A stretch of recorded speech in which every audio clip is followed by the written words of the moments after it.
mà nó phì đó. Có tao ít tao này, nó bị chết cái tao này có nữa lo.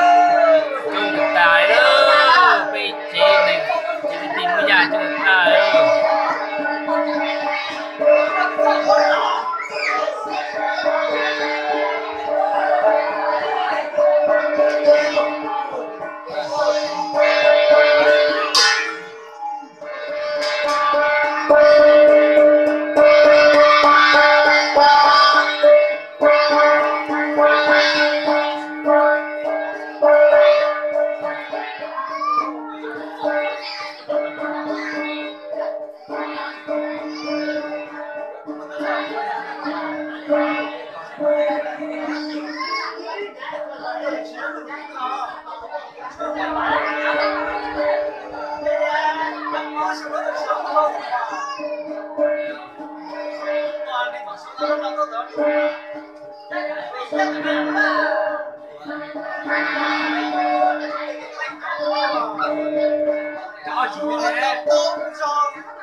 Ta này đó.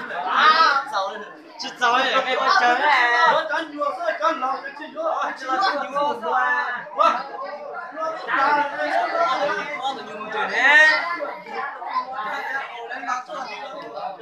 Ủa, tôi chết rồi hả? Mới chuyện là xin được thi mà.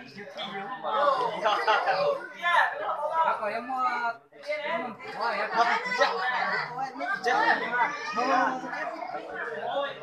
một chiếc mà một quả có một chiếc mà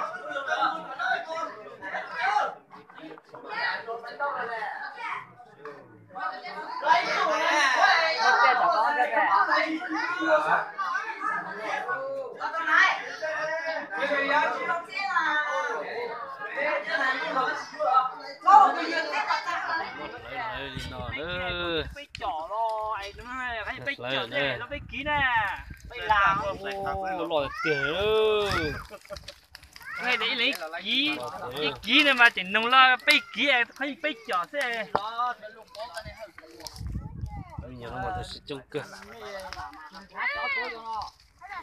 đâu nó này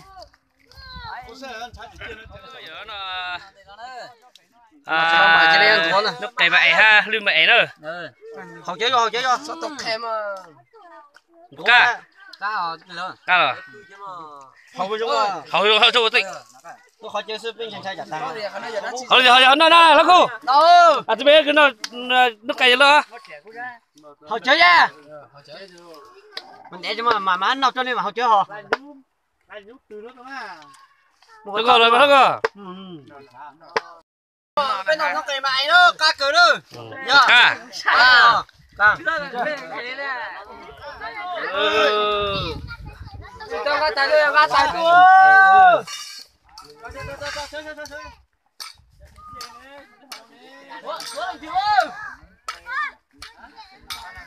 trả lời chị ô tô chị phải ngại thôi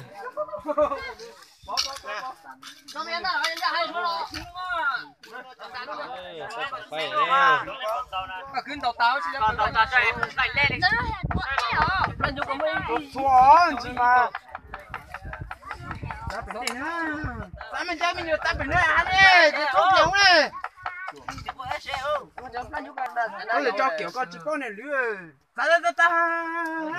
cho mình chế phải ngại đấy nè ngại lại chế phải ta chỉ nhé càng nhiều nữa